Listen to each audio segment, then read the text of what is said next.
Right 50%.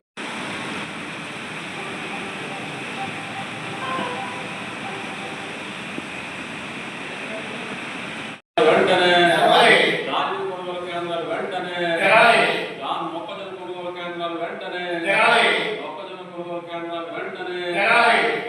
Quintal ధాన్యానికి 500 రూపాయలు bonus, quintal ధాన్యానికి 500 రూపాయలు బోనస్, క్వింటాల్ ధాన్యం తీసుకోవాలి. ఆర్టీకీలో చూపించిన తేమ శాతం ఆధారంగానే ధాన్యం తీసుకోవాలి. ఆర్టీకీలో చూపించిన తేమ శాతం ఆధారంగానే బిల్లులో ధాన్యం ఉంచాలి.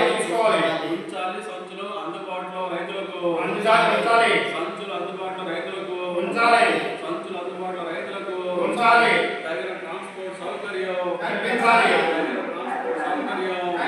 ఇవాళ రబీకి సంబంధించిన ధాన్యం వరి కోతలు మాసుళ్ళు ప్రారంభమైనవి.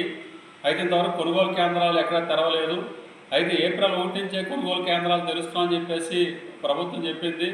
అయితే రైతులు కోతలు ముమ్మరం చేస్తున్న ఈ సమయంలో ముందుగానే ధాన్యం కొనుగోలు కేంద్రాలు ఏర్పాటు చేయాల్సిన అవసరం ఉంది.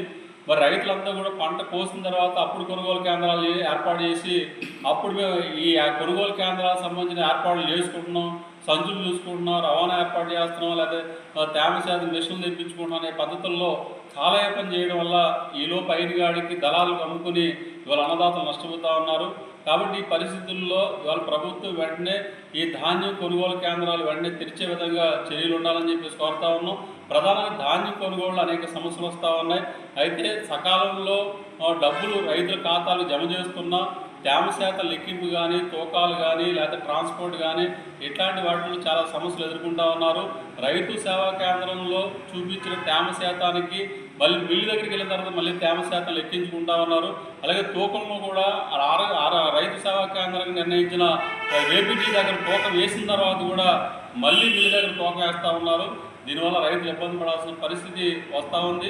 రైతు సేవా కేంద్రాలనే ప్రామాణికంగా తీసుకుని అక్కడ నిర్ణయించిన తేమ శాతం, అక్కడ నిర్ణయించిన తూకం ఆధారంగానే ఇవాళ మిల్లుల్లో అన్లోడ్ చేసుకోవాలి తప్ప మళ్ళీ రైతుల్ని ఇబ్బంది పెట్టే పద్ధతుల్లో నిబంధనలు ఉండకూడదని చెప్పేసి మేము కోరుతా ఉన్నాం.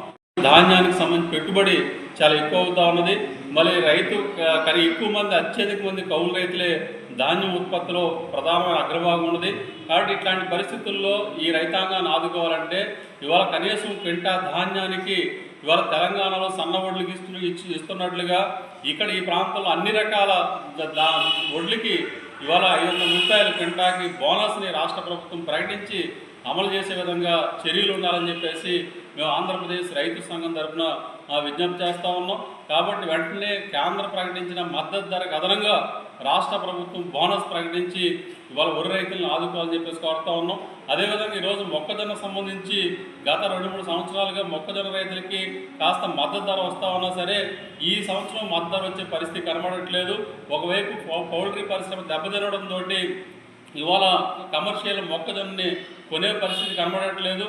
ఎక్కడ కూడా కొనుగోలు కేంద్రాలు కూడా ఏర్పాటు చేయలేదు. మద్దతు ధర కంటే 200-300 పైగా ఇవాళ మొక్కజొన్నకి ధర వస్తుంది. కాబట్టి వెంటనే మార్కెట్ ద్వారా రాష్ట్ర ప్రభుత్వం కొనుగోలు కేంద్రాలు ఏర్పాటు చేసి మొక్కజొన్నలు కూడా వెంటనే కొనాలని చెప్పేసి కూడా మేము కోరుతా ఉన్నాం. అదేవిధంగా ఇవాళ తెలంగాణలో మొన్ననే ఇవాళ ఆయిల్ ఫెడ్ 3వ కర్మాగారానికి శంకుస్థాపన చేశారు. కానీ ఇక్కడ పెదవేగిలో ఉన్న ఆయిల్ ఫెడ్ కర్మాగారం మన రాష్ట్రంలో ఒకటే ఉన్నది. ఆ ఒకటే ఉన్న కర్మాగారాన్ని ఇవాళ ఆ స్థానంలో కొత్త కర్మాగారాన్ని నిర్మించే దానికోసం ఈ రాష్ట్ర ప్రభుత్వం ఎటువంటి చర్యలు చేపట్టకపోవడం చాలా బాధాకరం అని చెప్పేసి మేము భావిస్తూ ఉన్నాం. అంటే తెలంగాణలో ఆయిల్ పామ్ పంటకి మంచి ప్రోత్సాహం చేస్తూ ఉన్నారు. మరి ఆంధ్ర ప్రాంతంలో ఆయిల్ పామ్ పంటకి ప్రోత్సహిస్తున్నామని చెప్పేసి మాటలు చెప్తున్నారు తప్ప ఆచరణ ఎక్కడ కనబడట్లేదు.